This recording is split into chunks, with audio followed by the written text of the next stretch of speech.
ভাষা নিয়ে একটা আমার স্বরচিত লেখা আবৃত্তি করছি।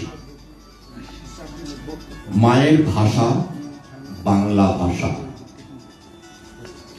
বিশ্বের দরবারে অনেক ভাষা হারিয়ে গেলেও আমাদের বাংলা ভাষা টিকে আছে সমহিময়।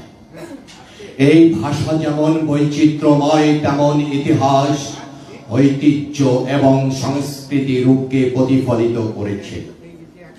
এই ভাষার মাধ্যমে আমরা ভাষা আন্দোলন, মুক্তিযুদ্ধের সাংস্কৃতিক জাগরণের চেতনাটুকু খুঁজেই পাই। এই ভাষাতেই কবি সাহিত্যিকরা রূপ চেতনার একটি স্বতন্ত্র বৈশিষ্ট্য তৈরি করতে পেরেছেন। আমরা নিজের ভাষা নিয়ে আত্মবিশ্বাসী, আমরা বাংলা ভাষী, অনেকটাই গর্বিত।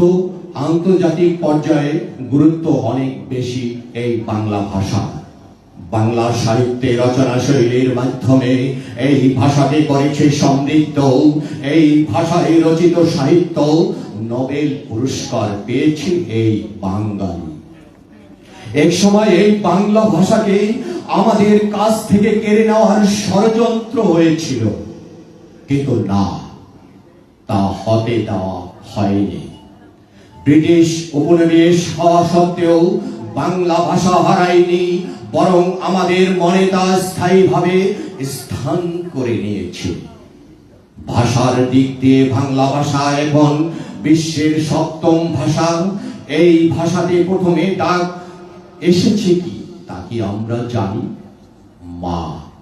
মা বলে জাগত করেছে এই ভাষাকে। এদেশের ছাত্র জনতা রক্ত দিয়েছে বাংলা ভাষার জন্য।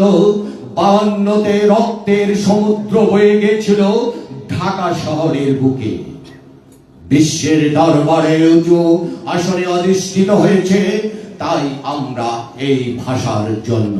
আমার এই ক্ষুদ্র লেখাটি আমি এখানে উপস্থাপন করে আমার বক্তব্য আমি এখানে শেষ করছি। অসংখ্য ধন্যবাদ সকলকে।